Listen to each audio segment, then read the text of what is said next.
Perkenalkan, nama saya Nicholas Ferdinand Wijaya. Kali ini saya akan mempresentasikan Sustainability Report saya dengan NIM 0730023000097. Yang pertama yaitu ada profil dan arah bisnis dari arah strategis perusahaan. Perusahaan sendiri itu Golden Agri Resource Ltd atau GAR. Dia merupakan salah satu perusahaan agribisnis kelapa sawit terbesar di dunia. Dia beroperasi di 14 negara dengan lebih dari 100.000 karyawan dan lebih dari 110 negara tujuan ekspor. Dia juga mengelola 536.000 hektar perkebunan sawit termasuk plasma dengan produk utama yaitu minyak sawit mentah atau CPO, biodiesel, oleokimia, margarin, shortening, dan minyak goreng. Pendapatan 2024 mencapai dengan 10,9 miliar USD dengan laba bersih yaitu 416 juta USD. Sejak 1997 ini, dia menjadi pionir dalam Zero Burning Policies, dan sejak 2011 rutin menerbitkan Sustainability Report sesuai GRI, SASB, dan TFCD Framework. Komitmen keberkelanjutannya itu dituangkan dalam kerangka baru, yaitu Collective for Impact, menggantikan kebijakan lama GSEP atau GAR Social and Environmental Policy. Selanjutnya ada kerangka kerja keberlanjutan atau Collective for Impact. Terdiri dari 3 pilar strategis dengan target dan indikator terukur. Yang pertama itu sourcing responsibility atau masukan bertanggung jawab. Itu 99,5% rantai pasok sawit di Indonesia telah traceable to plantation atau TTP dan 100% traceable to mill secara global. Implementasi sistem smart trace atau blockchain based traceability untuk transparansi dan kepatuhan regulasi EUDR atau EU Deforestation Regulation. Selanjutnya ada 100% NDPI, no forestation, no pit, no exploitation di seluruh rantai pasok yang ditargetkan pada 2030. Sawit terampil program, itu 995 petani kecil dilatih, 819 petani bersertifikat RSPO mengelola 1.600 hektar lahan berkelanjutan. Kemudian responsible sourcing policy diterapkan untuk seluruh komunitas sawit, kedelai, gula, bunga matahari, dan kelapa. Selanjutnya ada caring for our planet, yaitu peduli terhadap planet kita, yaitu target net zero emission itu pada tahun 2050 dengan decarbonization roadmap bersama Accenture. Target jangka menengahnya itu pengurangan skop 1 flek 30%, skop 2 non flek 42% pada 2030. Inisiatif utamanya itu penggunaan biogas dan biomasa seperti PKS, Kampadi sebagai energi alternatif. Ada juga pit rehabilitation yaitu 2.000 hektar di Kalimantan Barat dan 1.400 hektar di Jambi. Kemudian ada perlindungan, 79.900 hektar HCV atau High Conservation Value dan 100.000 hektar HCS, High Carbon Stock oleh pemasok. Itu ada juga Zero Burning dan Desa Makmur Peduli Api di 131 desa dengan pencegahan kebakaran hutan dan lahan. Precision Agriculture dan AI-based monitoring untuk efisiensi pupuk dan juga air. Kemudian ada Empowering People, yaitu pemberdayaan masyarakatnya. Ada yaitu programnya Bright Future Initiative dengan 189 proyek di 140 desa termasuk 130 UMKM lokal, pertanian, makanan, dan jasa. Target mendukungnya itu hingga 500 UMKM pada tahun 2030. Untuk program sosial dan SDM itu upah minimum sesuai hukum, yaitu rasio gaji antara perempuan dan laki-laki itu 1:1,12. Kemudian 87,5% karyawannya juga tergabung dalam 191 serikat kerja. Target penurunan LTIFR itu mencapai 50% pada tahun 2030 dari baseline yang ada di 2020. Kemudian pendidikan gratis bagi anak pekerja, fasilitas kesehatan di perkebunan. Selanjutnya ada kemitraan dengan IBCWE atau Indonesia Business Coalition for Women Empowerment, penguatan kesetaraan gender dan kepemimpinan dari perempuan. Selanjutnya keterkaitan kontribusi terhadap 17 SDGs yang ada.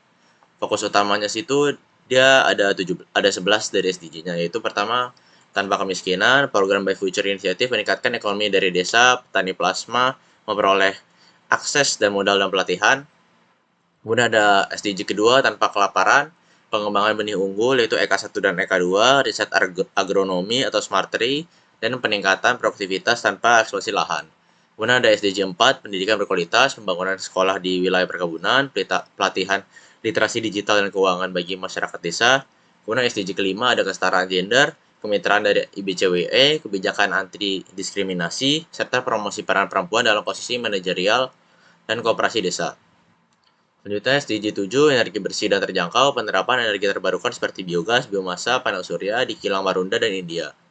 Kemudian SDG 8, pekerjaan layak dan pertumbuhan ekonomi, yaitu lebih dari 100.000 pekerjaan langsung, peningkatan produktivitas dan keselamatan kerja atau LTIFR menurun.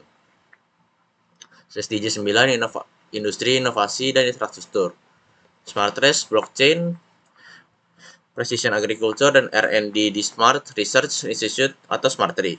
SDG ke-12 yaitu konsumsi dan produksi bertanggung jawab, yaitu implementasi NDPE 100% limbah padat dan cair didaur ulang. Pengurangan plastik juga sebesar 50% hingga 2040. Kemudian SDG ke-13 penanganan perubahan iklim, decarbonization roadmap, dan agriculture sector, yaitu 1,5 derajat Celcius pathway, yaitu dampaknya pengurangan emisi GHG terukur di skop 1, 2, dan 3.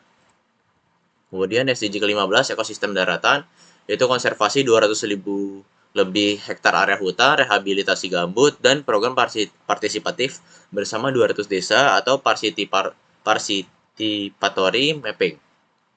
Itu terakhir ada SDG ke-17 yaitu kemitraan untuk tujuan. Yaitu perusahaan aktif dalam RSPO, ISCC, ISPO, WBCSD, PAACLA, HCV Network, dan Pisagro. Itu berfungsi untuk kolaborasi multi-stakeholder global.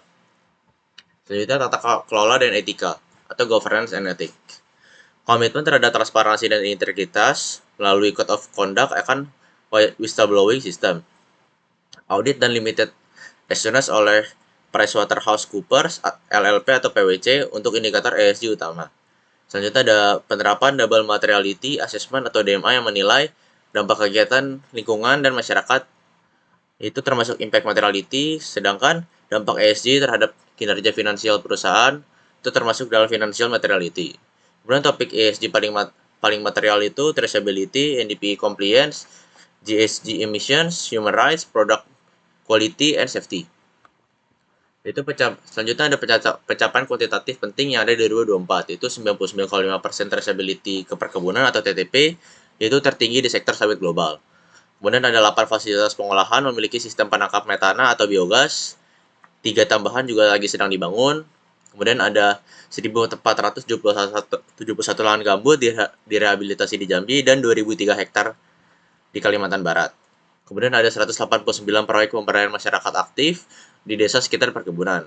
Kemudian ada 100% rantai pasok global patuh terhadap NDPE versi 6.0. Itu targetnya pada 2030. Kemudian ada 99% tingkat kepatuhan NDPE tercapai pada 2024. Kemudian ada pengurangan emisi skop 1 dan 2 sebesar 3% dibanding 2023 meskipun volume produksinya naik. Kemudian ada terakhir yaitu analisis dan kesimpulan. Integrasi penuh SDGs dalam strategi bisnis, yaitu bukan sekedar CSR, tetapi menjadi fondasi operasional bagi operasional dan rantai pasok. Kemudian ada kinerja berkelanjutan GAR, menunjukkan pendekatan triple bottom line, yaitu people, planet, dan profit secara konkret. Kemudian ada aspek unggulan dari GAR itu kepemimpinan iklim melalui net zero roadmap yang terukur, transformasi digital dalam rantai pasok atau smart trace blockchain, ada inklusi sosial dan pemberdayaan ekonomi masyarakat desa, dan terakhir kolaborasi lintas global lembaga untuk memperluas SDGs. Dengan strategi tersebut juga agar dapat dikategorikan sebagai pemimpin industri sawit berkelanjutan di Asia Tenggara dan menjadi benchmark global untuk integrasi SDGs dalam agribisnis. Sekian presentasi dari saya. Apabila ada salah kata saya mohon maaf. Terima kasih.